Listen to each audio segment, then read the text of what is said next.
ICC ने 2022 का साल बाबर आजम के नाम कर दिया।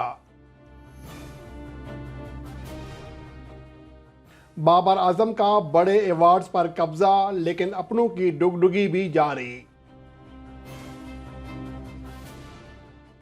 पाकिस्तान क्रिकेट टीम के कप्तान बाबर आजम के लिए 2022 का साल इंतहाई शानदार साल साबित हुआ, जिसका अंदाज़ा इस बात से लगाया जा सकता है कि वो आईसीसी अवार्ड 2022 में सबसे ज़्यादा 5 अवार्ड्स अपने नाम करने में कामयाब रहे, जो कि एक नई तारीख रकम की।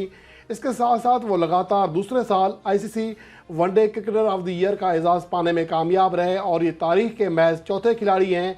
अगर अगले साल यानी कि रवां साल भी इस तरह की कारकर्दगी दिखाते हैं तो वो तारीख के पहले खिलाड़ी बन जाएंगे जिन्हें लगातार 3 साल ये एजाज़ पाने का मौका मिल जाएगा।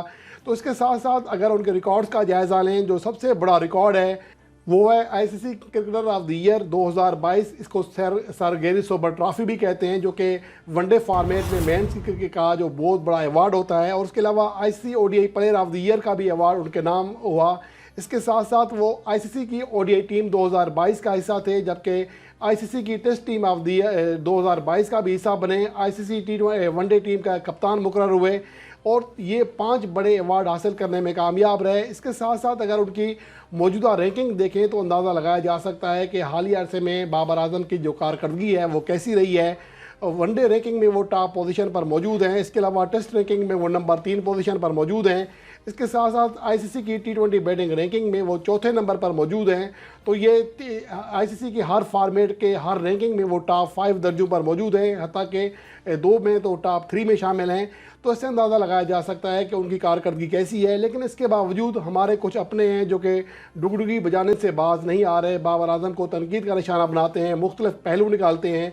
चंद साफियों की जानिब से ये कहा जा रहा है कि गो के 2022 का अवार्ड बाबर आजम के नाम हुआ, लेकिन 2022 में जो उनकी कारकर्दगी रही है वो वेस्ट इंडीज़ और नीदरलैंड जैसी हलवा टीमों के खिलाफ रही है।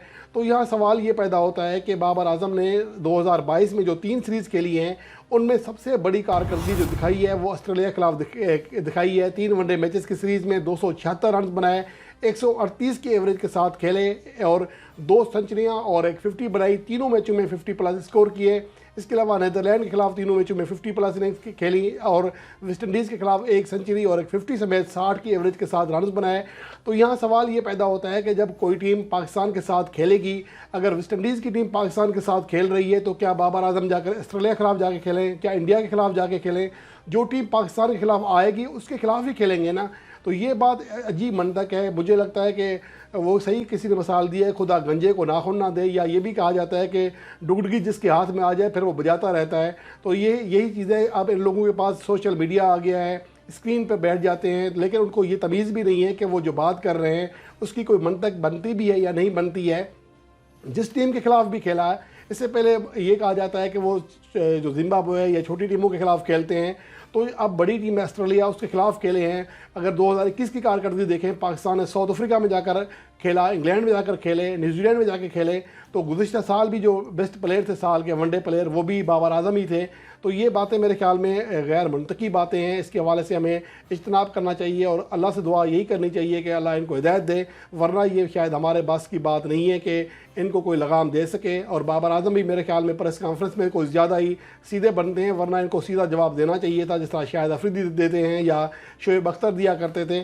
तो बहरहाल शोएब अख्तर के बाबर आजम को भी इस हवाले से कदरे एग्रेसिव होना पड़ेगा। अगर हम 2022 में बाबर आजम की कारकर्दगी की बात करें वनडे फॉर्मेट में, तो 57 रन बनाए पहले मैच में ऑस्ट्रेलिया के खिलाफ, उसके बाद अगले दोनों मैच में सेंचुरियाँ बनाई, फिर वेस्ट इंडीज़ के खिलाफ पहले मैच में सेंचुरी बनाई, लगातार 3 मैचों में सेंचुरी बनाने का एजाज़ पाया। इसके अलावा अगर कुछ लोग ये भी कह रहे हैं, जैसा कि बासित अली हैं या सोशल मीडिया पे कुछ और लोग हैं, कि बाबर आजम को अगर कप्तानी से हटा दिया जाए तो वो ज़्यादा अच्छा परफॉर्म करेंगे। तो यहाँ पर मैं आपके सामने वो स्टेट्स भी रख रहा हूँ कि जिससे आपको अंदाज़ा हो सकेगा। एक तो उनकी रैंकिंग है, और जैसा कि मैंने रैंकिंग के बारे में शुरू में आपको बताया था कि वनडे रैंकिंग में टॉप पोजीशन पर हैं, टेस्ट रैंकिंग में तीसरे नंबर पर हैं, टी20 रैंकिंग में चौथे नंबर पर हैं। तो ये ऐसे टॉप पोजीशन पर नहीं है, लाजमी सी बात है, वो बड़ी टीमों के खिलाफ परफॉर्म कर रहे हैं तभी हैं।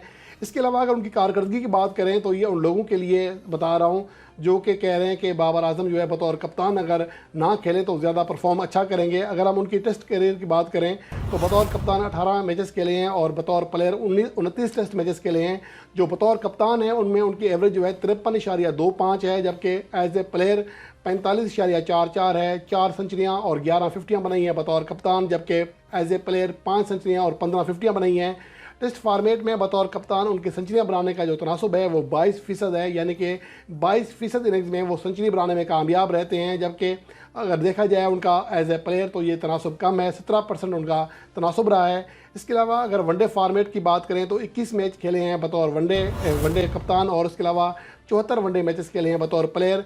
तो यहाँ पर अगर एवरेज की बात करें तो बतौर कप्तान उनकी एवरेज बहुत ज़्यादा है, 76.52, जो कि कप्तानों में दुनिया में सबसे ज़्यादा एवरेज कही जा सकती है। इसके अलावा एज ए प्लेयर देखें उनकी 54.17 एवरेज है और बतौर कप्तान 6 सेंचुरियाँ और 9 फिफ्टियाँ बनाई हैं, जबकि एज ए प्लेयर ज़्यादा मैचेस खेलने के बावजूद 11 सेंचुरियाँ और 15 फिफ्टियाँ बनाई हैं।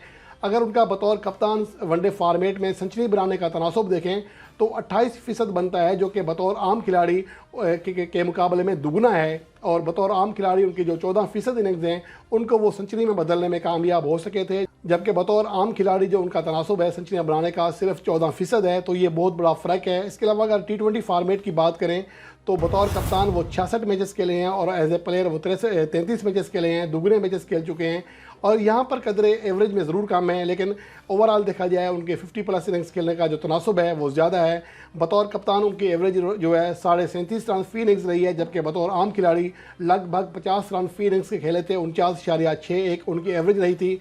लेकिन इसके मुकाबले में देखें बतौर कप्तान उन्होंने 2 सेंचुरियाँ बनाई हैं अपने वनडे जो T20 कैरियर की, जो दोनों सेंचुरियाँ हैं वो उन्होंने बतौर कप्तान बनाई हैं, 20 फिफ्टियाँ बनाई हैं। जबकि बतौर खिलाड़ी आम खिलाड़ी जो है वो सिर्फ 10 50+ इनिंग्स खेल सके थे। उनका जो 50+ इनिंग्स खेलने का तनासब है बतौर कप्तान वो 36% है, जबकि आम खिलाड़ी के तौर पर वो 30% इनिंग्स को 50+ इनिंग्स में कन्वर्ट कर सके हैं। तो इससे अंदाज़ा लगाया जा सकता है कि बतौर कप्तान वो ज़्यादा कामयाब हैं, बतौर आम खिलाड़ी वो ज़्यादा कामयाब नहीं थे। लेकिन इसके बावजूद हैरानकुन तौर पर बाबर आजम के हवाले से हमेशा तनकीद का कोई ना कोई बहाना बनाया जाता है। कभी स्ट्राइक रेट की बात की जाती है, कभी ये कहा जाता है कि ये जिम्बाब्वे हैं, जिम्बाब्वे के खिलाफ खेलते हैं। हालांकि रिकॉर्ड देखा जाए तो उनका जो सबसे ज़्यादा बेस्ट रिकॉर्ड है वो टॉप टीमों के खिलाफ है। लेकिन इसके बावजूद कुछ लोग जानते बूझते ही एक कैंपेन का हिस्सा बनते हैं। अल्लाह जानता है उनको क्या वजह है, उनसे बाबर आजम के साथ उनको क्या मसला है। लेकिन देखें कुछ लोग मुझे कहते हैं आप बाबर आजम को बहुत सपोर्ट कर रहे हैं। अब जो मैं हक़ाइक़ बता रहा हूँ कि आप इनसे इनकार कर सकते हैं। अगर सरफराज अहमद की बात है तो सरफराज अहमद ने गुज़िश्ता सीरीज़ में परफॉर्म किया तो उसकी बात की कि उनकी जगह बनती है। अगर रिजवान परफॉर्म कर रहे थे तो उनकी बात कर रहे थे।